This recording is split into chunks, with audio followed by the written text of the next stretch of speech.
ये देश सबका देश है। ये किसी की जागीर नहीं है। सबको बराबर का हक है और बराबर का इंसाफ होना चाहिए। सिर्फ मुसलमान ही नहीं बल्कि क्रिश्चियंस और हमारे सिख भाई भी नॉन वेज इस्तेमाल करते हैं। आप कैसे किसी को रोक सकते हैं कि आप नॉन वेज मत खाइए? नवरात्रि पे हाँ, नवरात्रि पे रोकें या कांवड़ यात्रा में आप रोकें, तो आप होते कौन हैं रोकने वाले? क्या हिंदू भाई नॉन वेज नहीं खाते नवरात्र में और कांवड़ की उसमें? 80% हिंदू भाई गोश्त खा रहे हैं कि सबको मालूम है, कोई नई बात थोड़ी नहीं है।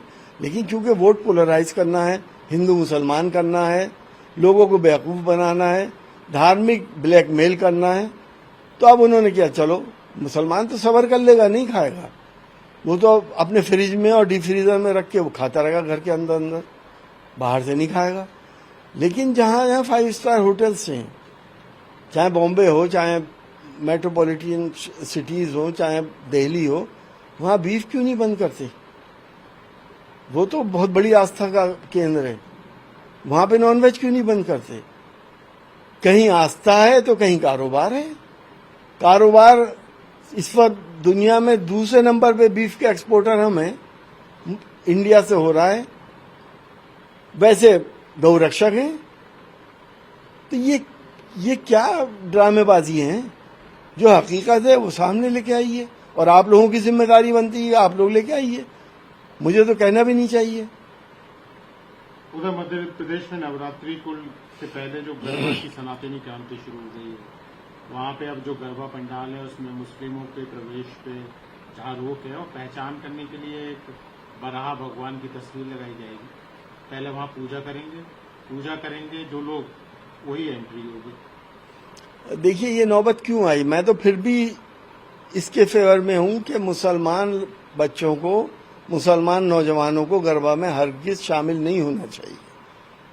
ये धार्मिक आयोजन है और यहाँ पे एक देवी की पूजा होती है। अगर आप शामिल हो रहे हैं तो आप वो काम कर रहे हैं जो इस्लाम ने मना करा है। मुसलमान या इस्लाम के मानने वाले बुत परस्ती नहीं किया करते, हमारे लिए बैन है। तो आप क्यों जा रहे हैं वहां पर? मुसलमान बच्चों को हरगिज वहां नहीं जाना चाहिए। हालात और माहौल को देखते हुए मेरी सलाह है सब मुस्लिम बच्चों से कि आज के माहौल के मुताबिक हिंदू लड़कियों को अपनी बहन समान समझें और वैसे ही उनका सम्मान करें। भोपाल के सांसद कह रहे हैं आलोक शर्मा की जो लोग हैं वो जो क्या कहते हैं आपका जो लव जिहाद। चलिए वो गरबा पंडाल में जो मर्जी आए वो करें, लेकिन देखिए जहां तक लव जिहाद का सवाल है, ये टर्म तो अभी 5-10 साल की है। नौजवान जब होते हैं, अल्लाह ने, ऊपर वाले ने मर्द और औरत में एक अट्रैक्शन पैदा किया है। बच्चे आशिकी के चक्कर में पड़ जाते हैं, लव के चक्कर में पड़ जाते हैं, और लड़कियां भी पड़ जाती हैं और एक दूसरे के जानते हुए और एक दूसरे से शादी हो जाती है। लेकिन जब बच्चियों के ऊपर समाज का दबाव आता है, घर वालों का दबाव आता है, तो वो कह देती मुझे नहीं मालूम था ये मुसलमान था या ये हिंदू था। तो वो हकीकतें भी सोचें। और ये प्यार मोहब्बत लव आज से नहीं, ये तो लैला मजनू शीरी फरात कितने हो चुके हैं। वो आज उसको लव जिहाद कर दिया गया। लव जिहाद नई टर्म है और ये भी एक तरह से वोट पोलराइज करने का तरीका है। और जो सांसद जी कह रहे हैं, उन्हें शायद ये नहीं मालूम कि अगर कोई हिंदू लड़का किसी मुसलमान लड़की से शादी करेगा और उसको लेके घर आएगा तो उसे बाकायदा पैसे से नवाजा जाता है, उसको पैसा दिया जाता है, रेट तय हुए हुए हैं कि किसको कितना मिलेगा, कौन सी लड़की को लेकर आया, कौन लाया। पहले अपने गिरेबान में झांक कर देखें, बाद में दूसरे के ऊपर उंगली उठाएं। सौरभ, देखिए विदेश नीति तो है ही नहीं, और ट्रम्प जो हरकतें कर रहे हैं मुसलसल हमारी और हमारे प्रधानमंत्री की बेइज्जती कर रहे हैं।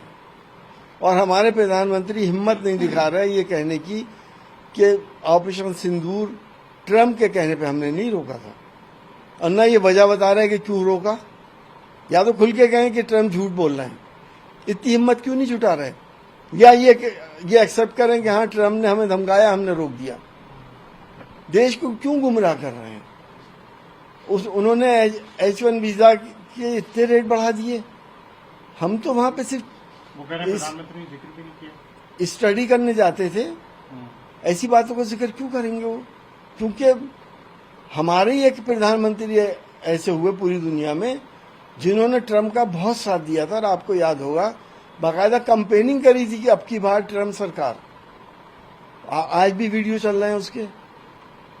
अब हमारा दोस्त है, वो भी कह रहा है कि मेरे बड़े अच्छे मित्र हैं। तो ये मित्रता के अंदर चूना क्या भारत की जनता को लगाया जा रहा है? क्या है इसमें राज, ये बताएं।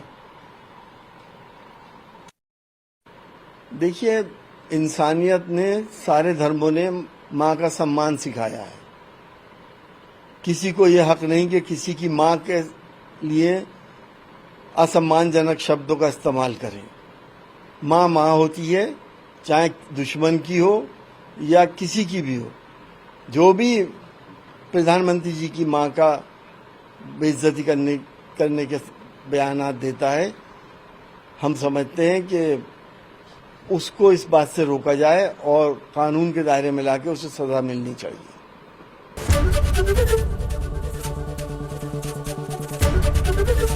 एबीपी गंगा, खबर आपकी, जुबान आपकी।